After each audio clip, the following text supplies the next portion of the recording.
എല്ലാവരെയും ഞാൻ സ്വാഗതം ചെയ്തുകൊണ്ട് ഇന്നത്തെ വീഡിയോയിലേക്ക് കടക്കുന്നു. ഇന്നത്തെ വീഡിയോ ഒരു ചപ്പാത്തിയാണ്.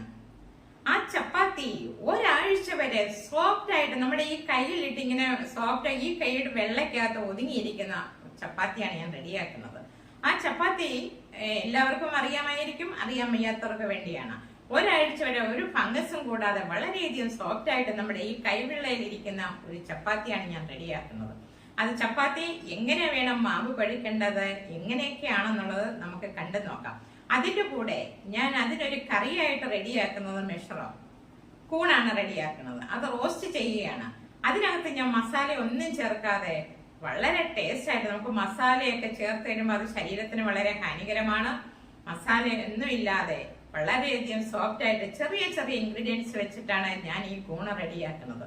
അപ്പൊ ആ കൂൺ റെഡിയാക്കുന്നത്, ഈ ചപ്പാത്തി മാവ് കുഴയ്ക്കുന്നതും ആ ചപ്പാത്തി ഉണ്ടാക്കുന്നതും എങ്ങനെയാണെന്ന് എല്ലാവരും ശ്രദ്ധിച്ച് കാണണം. ചുമ്മാതെ അത് വന്ന് ഓൺ ചെയ്ത് കമന്റ് ഇട്ടിട്ട് പോവാതെ. വ്യൂസ് കുറവായിരിക്കും, കമന്റ് കൂടുതലായിരിക്കും. അപ്പൊ കാണാൻ ആവശ്യമുള്ളവർക്കും താല്പര്യമുള്ളവർക്കും വീഡിയോ കാണാൻ സപ്പോർട്ട് ചെയ്യുക. അപ്പൊ എല്ലാവരെയും ഞാൻ ഒരിക്കൽ കൂടി സ്വാഗതം ചെയ്യുന്നു. ഇതുവരെയും എന്നെ സപ്പോർട്ട് ചെയ്ത എല്ലാവർക്കും ഞാൻ നന്ദി രേഖപ്പെടുത്തിക്കൊള്ളുന്നു. അപ്പോൾ നമുക്ക് വീഡിയോയിലേക്ക് കിടക്കാം. അതിന് എന്തൊക്കെ ഇൻഗ്രീഡിയൻസ് വേണം, ഞാൻ കൂൺ റോസ്റ്റ് ചെയ്യുന്നതിനകത്ത് എന്തൊക്കെ ഇൻഗ്രീഡിയൻസ് വേണോ എന്നുള്ളത് നമുക്ക് കണ്ടു നോക്കാം. അതുപോലെ തന്നെ നമ്മുടെ മാവ് കുഴയ്ക്കുന്ന അതാണ് കാണേണ്ടത്. ഓക്കെ, അപ്പൊ നമുക്ക് വീഡിയോയിലേക്ക് പോകാം. എല്ലാവരെയും ഞാൻ ഒരിക്കൽ കൂടി സ്വാഗതം ചെയ്തുകൊണ്ടേ വരും. ഇപ്പോൾ ഇത് മോറിന്ന് വാങ്ങിച്ചോണ്ട് വന്നതാണ്. ചെറിയ കളർ ഫെയിലായിട്ടുണ്ട്. ഓക്കെ, അപ്പൊ ഇത് ഞാൻ ക്ലീൻ ആക്കി കട്ട് ചെയ്തിട്ട് തിരിച്ചു വരാം. ഓക്കെ, ഇത് ക്ലീൻ ചെയ്ത് ഇങ്ങനെ കിട്ടിയ അതിനകത്തിരുന്ന ആയിട്ട് പോയിട്ട് ബാക്കി ബാലൻസ് ഇതാണ് കിട്ടിയിരിക്കുന്നത്. അപ്പൊ ഇതിന്റെ കൂടെ ഇനി എന്തൊക്കെ സാധനങ്ങൾ നമ്മൾ ഇത് ഉൾപ്പെടുത്തുന്നുള്ളത് നമുക്ക് കണ്ടിട്ട് തിരിച്ചു വരാം. ഓക്കെ, അതിന് വേണ്ട സാധനങ്ങൾ 2 സവാള, 4 പച്ചമുളക്, ഇത് ഇഞ്ചി, വെളുത്തുള്ളി. ബാക്കി സാധനങ്ങളൊക്കെ ഇതിന്റെ കൂടെ ചേർക്കുന്നുണ്ട്. ഞാൻ മസാല ചേർക്കുന്നില്ല. അത് എന്തൊക്കെ സാധനങ്ങളാണ് ഇതിനകത്ത് ഞാൻ മിക്സ് ചെയ്യുന്നെന്നുള്ളത് കാണാം. അപ്പൊ നമുക്ക് കൂൺ റോസ്റ്റ് ചെയ്യുന്ന എങ്ങനെയാണെന്ന് കണ്ടാലോ. വരും. അപ്പോൾ ഉപ്പിട്ടു, വെളിച്ചെണ്ണ ഒഴിക്കുക. ആവശ്യത്തിന് വെളിച്ചെണ്ണ എടുക്കുക. ഞാൻ ഇത്ര സ്പൂണെന്നൊന്നും പറയുന്നില്ല, അവരവർക്ക് ആവശ്യമുള്ള വെളിച്ചെണ്ണ എടുക്കുക. ഇതൊന്ന് നല്ലതുപോലെ ഒന്ന് താളിക്കട്ടെ. ഇതിന് ശേഷം ബാക്കിയുള്ള സാധനങ്ങൾ ഇടാം.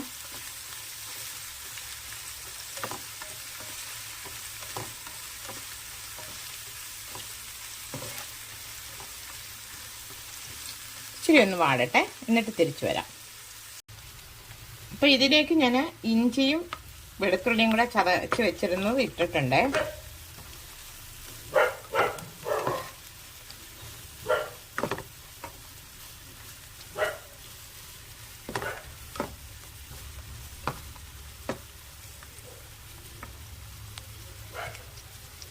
ഇതിലേക്ക് കൂണും കൂടി ഇടുവാണ്.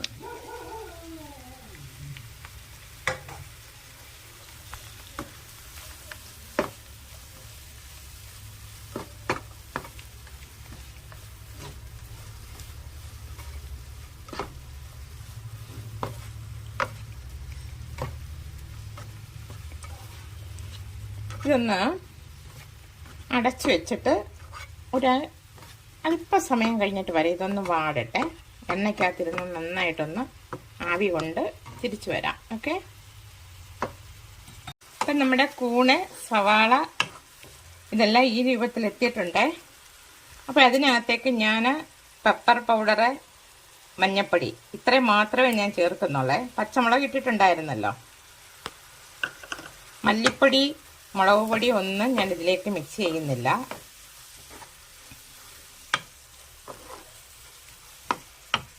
ഇനി ഇതിലേക്ക് ടൊമാറ്റോ ഇട്ടു. അതിൻ്റെ സ്കിന്ന് കളഞ്ഞ് ഞാൻ കട്ട് ചെയ്ത് വെച്ചിരിക്കുകയാണ്.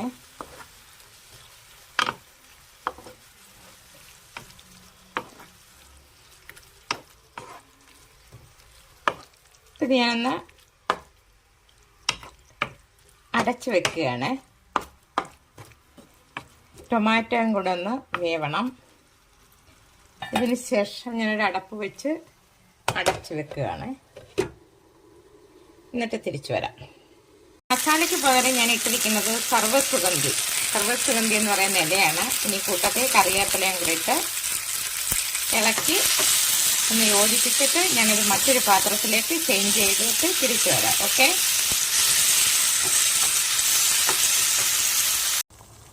ചപ്പാത്തിക്ക് വേണ്ട വെള്ളം എന്താ തിളച്ചിട്ടുണ്ട്. തീ ഓഫ് ചെയ്തു. ഇനി ഇത് മാവിലേക്ക് ഞാൻ അല്പം ഉപ്പിടട്ടെ.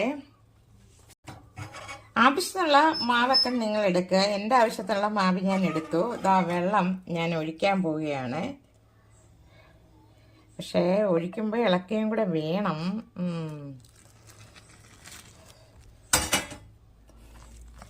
ഇടിയപ്പത്തിന് നമ്മൾ മാവ് കുഴക്കത്തില്ല, അതേപോലെ കുഴക്കണം.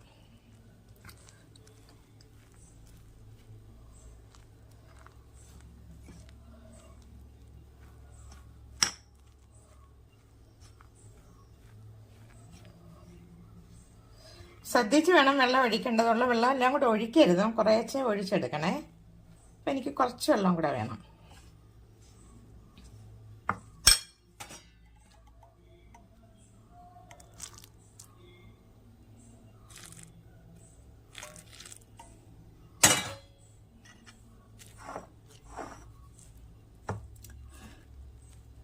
ഇത്ര ഗ്ലാസ് അങ്ങനെയൊന്നും ഞാൻ പറയുന്നില്ല. നമ്മൾ മാവ് കുഴയ്ക്കുമ്പോൾ വളരെയധികം ശ്രദ്ധിച്ച് ചെയ്യുക. ആവശ്യത്തിന് വെള്ളം. ഞാൻ ഇത് ഒരു കൈ കൊണ്ട് പറ്റുന്നില്ല. അപ്പം ഞാനിതൊന്ന് നല്ലതുപോലെ തന്നെ ഇളക്കി വെച്ചിട്ട് ഒരു അടപ്പെടുത്ത് അടച്ച് വെക്കട്ടെ. പിന്നീട് മാവ് മിക്സ് ചെയ്യുന്നുള്ളേ. ഓക്കെ, ഈ സൈഡിലൊക്കെ ഇരിക്കുന്ന ഇതെല്ലാം കൂടി ഇട്ടൊന്ന് നല്ലതുപോലെ ഒന്ന് ഇളക്കി വെച്ച് വരാം.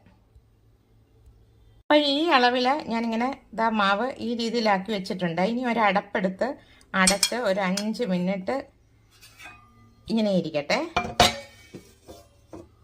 എന്നിട്ട് തിരിച്ചു വരാം. ഇപ്പം ഈ ഒലിവെണ്ണയാണ് ഞാൻ ഒഴിച്ചത്. അപ്പം ഇത് ഈ മാവിലേക്ക് ഞാൻ ആവശ്യത്തിന് ഒഴിക്കട്ടെ.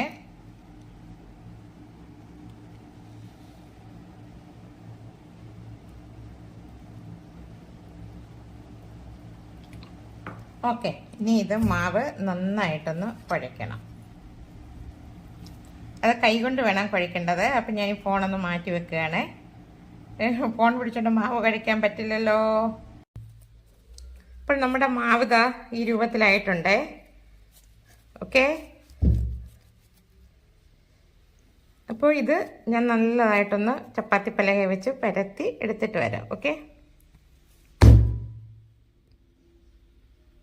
മാവ് കഴിക്കുമ്പോൾ പ്രത്യേകം ശ്രദ്ധിക്കേണ്ട കാര്യം, വെള്ളം ഒഴിക്കുമ്പോൾ കുറച്ച് ഒഴിക്കണം. തിളച്ച വെള്ളം കൂടുതൽ ഒഴിച്ചു കഴിഞ്ഞാൽ ഒരുപാട് അധികമായി പോകും, പിന്നെ ഒന്നും ചെയ്യാൻ പറ്റത്തില്ല. ഓക്കെ, നമ്മുടെ ഇടിയപ്പത്തിന് മാവ് കഴിക്കുന്ന പോലെ തന്നെയാണ്.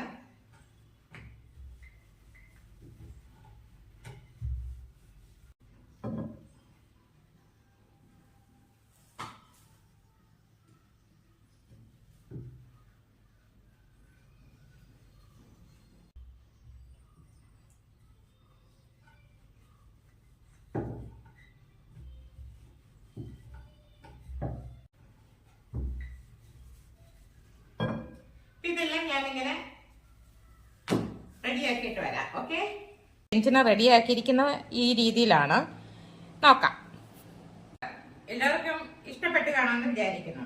അതുപോലെ തന്നെ ഈ ചപ്പാത്തി എന്ന് പറയുന്നത് ഒരാഴ്ച നമ്മൾ അടച്ചു വെച്ചിരുന്നാൽ ഇതേ രീതിയിൽ സോഫ്റ്റ് ഈ കൈക്കകത്ത് നമ്മൾ ഇരിക്കും. അല്ല നമ്മൾ എടുക്കുന്നുണ്ട് വണ്ടി പോലെ അങ്ങോട്ടും ഇങ്ങോട്ടും ആവത്തില്ല. ഈ ചപ്പാത്തി കണ്ടല്ലോ, ഇത് ഒരാഴ്ച വരെ ഇങ്ങനെ ഇരിക്കും. പക്ഷെ നമ്മൾ അടച്ചു വെക്കുമ്പോൾ ആദ്യം ശ്രദ്ധിക്കേണ്ടത്, ചൂടോടെ ആവി വെള്ളം വീണാല് അടച്ചു വെച്ചിരുന്നാൽ ഇത് കേടായി പോകും. അപ്പൊ ഈ രീതിയിൽ ഈ ചപ്പാത്തി എന്ന് പറയുന്നത് വളരെ സോഫ്റ്റ് ആണ്. കണ്ടല്ലോ, ഇത് ഒരാഴ്ച വരെ ഈ ചപ്പാത്തി കേടുകൂടാതെ ഈ രീതിയിൽ ഉണ്ടാക്കിക്കൊണ്ടിരിക്കാൻ ചെയ്യും. അപ്പോൾ ഇത് എല്ലാവർക്കും ഇഷ്ടപ്പെട്ടെന്ന് കരുതുന്നു. ഇഷ്ടപ്പെട്ടിട്ടുണ്ടെങ്കിൽ സപ്പോർട്ട് ചെയ്യുക. വെറുതെ കമന്റ് ഇട്ടിട്ട് പോകരുത്. വ്യൂസ് കുറവായിരിക്കും, കമന്റ് കൂടുതലുമായിരിക്കും. അങ്ങനെയാണ് ഇപ്പൊ കണ്ടുവരുന്നത്. ഓക്കെ, ഇഷ്ടപ്പെട്ടിട്ടുണ്ടെങ്കിൽ സപ്പോർട്ട് ചെയ്യുക. പുതിയൊരു വീഡിയോ ആയിട്ട് ഞാൻ എത്തുന്നതായിരിക്കും. നന്ദി, നമസ്കാരം.